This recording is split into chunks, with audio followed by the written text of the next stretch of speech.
তিন নেতার ভূমিকা রহস্যময়, ক্ষুব্ধ নেতাকর্মীরা। সরকারি চাকরিতে কোটা সংস্কার আন্দোলনে ছাত্রলীগের শীর্ষ তিন নেতার রহস্যময় ভূমিকা নিয়ে প্রশ্ন উঠেছে। ক্ষমতাসীন দলের সহযোগী সংগঠনের সভাপতি সাদ্দাম হোসেন, ঢাকা বিশ্ববিদ্যালয় শাখার সভাপতি মাজহারুল কবির স্বয়ন এবং সাধারণ সম্পাদক তানভীর হাসান সৈকত শুরু থেকেই ওই আন্দোলনকারীদের প্রতি সহানুভূতিশীল ছিলেন বলে সংগঠনটির অনেক নেতাকর্মী জানান। আন্দোলনে বিভিন্ন পর্যায়ে এই তিন নেতার বেশ কিছু পদক্ষেপ পরিস্থিতিকে উস্কে দিয়েছে বলে অভিযোগ পাওয়া গেছে। কোটা আন্দোলনের অন্যতম সমন্বয়ক সার্জিস আলমকে পরামর্শ দিয়েছেন ছাত্রলীগের সভাপতি সাদ্দাম হোসেন। দুজনের মধ্যে সংক্রান্ত আলোচনার 58 সেকেন্ডের একটি ভিডিও কালবেলার হাতে এসেছে। অন্যদিকে ঢাকা বিশ্ববিদ্যালয় ছাত্রলীগের শীর্ষ দুই নেতাই 2018 সালের কোটা আন্দোলনে সম্পৃক্ত ছিলেন। তাদের মধ্যে সভাপতি মাজহারুল কবির স্বয়ন ডিবেটিং সোসাইটি নির্বাচন করার জন্য ছাত্রলীগ থেকে পদত্যাগও করেছিলেন। ছাত্রলীগের বর্তমান ও সাবেক নেতাদের অনেকেই বলছেন, স্বেচ্ছায় মাঠ ছেড়ে না দিলে প্রতিটি হল থেকে ছাত্রলীগ নেতাকর্মীদের বের করে দেওয়া প্রায় অসম্ভব।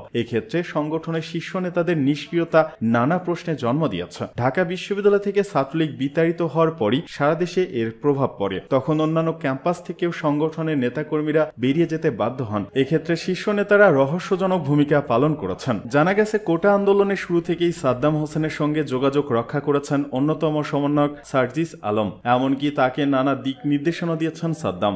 এমন একটি ভিডিও সামাজিক যোগাযোগ মাধ্যমে ভাইরাল হয়েছে। 58 সেকেন্ডের ওই ভিডিওতে সাদ্দাম ও সার্জিস দুজনেই হাত ধরে হাসি মুখে কথা বলেন। সেখানে সাদ্দাম বলেন, আন্দোলনে জনদুর্ভোগ কমাতে হবে, তোমরা কর্মসূচি করো, ক্যাম্পাসে কর্মসূচি করো। সার্জিসও তখন সাদ্দামের কথায় সায় দিচ্ছিলেন। এ বিষয়ে জানতে চাইলে সাদ্দামের ঘনিষ্ঠ হিসেবে পরিচিত ছাত্রলীগের একজন কেন্দ্রীয় নেতা কালবেলাকে বলেন, গত 17 জুলাই সাদ্দাম আমাকে শাহবাগে ডেকে নিয়ে বলেন, কোটা আন্দোলনে আমি ছাত্রলীগের কিছু ছেলেপেলেকে ঢুকিয়ে দিয়েছি যাতে আন্দোলন আমাদের নিয়ন্ত্রণে থাকে। সাদ্দাম আমাকে আরো বলেন, কোটা আন্দোলন যৌক্তিক, আওয়ামী লীগ নেতাদের উল্টাপাল্টা বক্তব্যের কারণে পরিস্থিতি এমন হয়েছে। কেন্দ্রীয় আরেক নেতা বলেন, সাদ্দাম আমাদের সঙ্গে বেইমানি করছে, আমাদের বিপদে ফেলেছে, আমরা মারাও যেতে পারতাম। ও কোটা আন্দোলনে ইন্ধন দেওয়ায় বিরোধী পক্ষ সুযোগ নিয়েছে। ওই নেতা আরো বলেন, ওদের বেইমানির বিষয়টি জানতে পেরে ছাত্রলীগের সাধারণ সম্পাদক শেখ ওয়ালি আসিফ ইনান রুমে ঢুকে কান্নাকাটি করেছেন। এদিকে কর্মসূচি প্রত্যাহারের ঘোষণার মধ্যেই আজ ছাত্রদের বিক্ষোভ।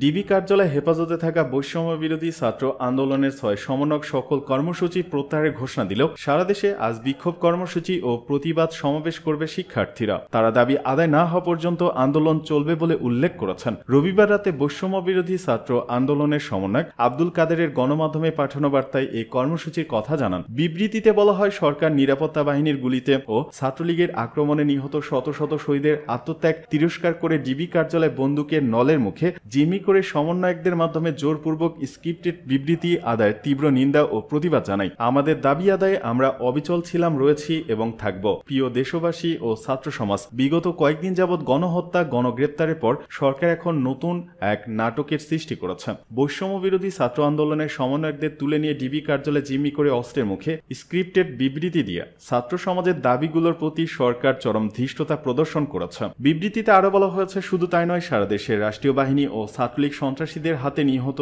শহীদদের পরিবারকে হুমকি ধুমকি ও ভয়ভীতি দেখিয়ে আর্ম ফোর্সকে ব্যবহার করে ঢাকায় এনে সরকার তাদের থেকে মিথ্যা জবানবন্দি নেওয়া ও সমস্ত দায় আন্দোলনকারীদের উপর চাপিয়ে শহীদের রক্তের সঙ্গে তামাশা করেছে। আমরা দ্ব্যর্থহীন ভাষায় বলতে চাই, জীবনের শেষ নিঃশ্বাস পর্যন্ত ছাত্র সমাজ শহীদের রক্তের সঙ্গে বেইমানি করতে পারে না। এই অবস্থায় আমরা কঠোর ভাষায় বলতে চাই, আমাদের দাবি আদায় না হওয়া পূর্ব পর্যন্ত ছাত্র সমাজের আন্দোলন চলবে। বিবৃতিতে আজ সোমবার সারা দেশে ছাত্র জনতার এ বিক্ষোভ কর্মসূচি এবং প্রতিবাদ সমাবেশে একাত্মতা ঘোষণা করতে দেশের সকল নাগরিককে অনুরোধ করা হয়। আন্দোলনকারীদের উপর গুলি না চালানোর নির্দেশনা চেয়ে রিট। কোটা সংস্কার আন্দোলনকারীদের উপর আজ থেকে গুলি না চালানোর নির্দেশনা চেয়ে হাইকোর্টে রিট দায়ের করা হয়েছে।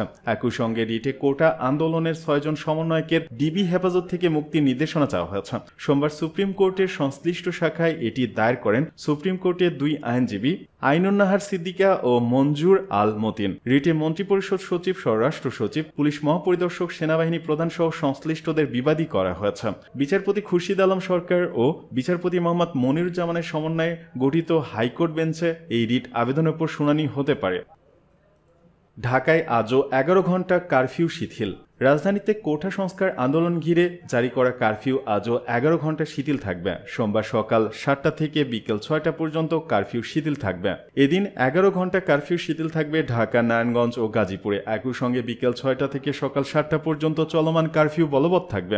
শনিবার রাতে রাজধানীর ধানমন্ডিতে নিজ বাসভবনে আইন শৃঙ্খলা বাহিনীর সঙ্গে বৈঠক শেষে সাংবাদিকদের তথ্য জানান স্বরাষ্ট্রমন্ত্রী আসাদুজ্জামান খান কামাল। তিনি বলেন, রোববার, সোমবার ও মঙ্গলবার ঢাকা, গাজীপুর ও নারায়ণগঞ্জে কারফিউ চলবে, তবে সকাল 7টা থেকে বিকাল 6টা পর্যন্ত কারফিউ শিথিল থাকবে। এছাড়া বাকি জেলাগুলোর কারফিউর বিষয়ে সিদ্ধান্ত নেবে জেলা প্রশাসন। কোটা সংস্কার আন্দোলন ঘিরে রাজধানী সহ সারা দেশে তাণ্ডব শুরু হলে শুক্রবার দিবাগত রাত 12টা থেকে রোববার সকাল 10টা পর্যন্ত কারফিউ জারি করে সরকার। এরপর অনির্দিষ্টকালের জন্য কারফিউ বাড়ানো হয়।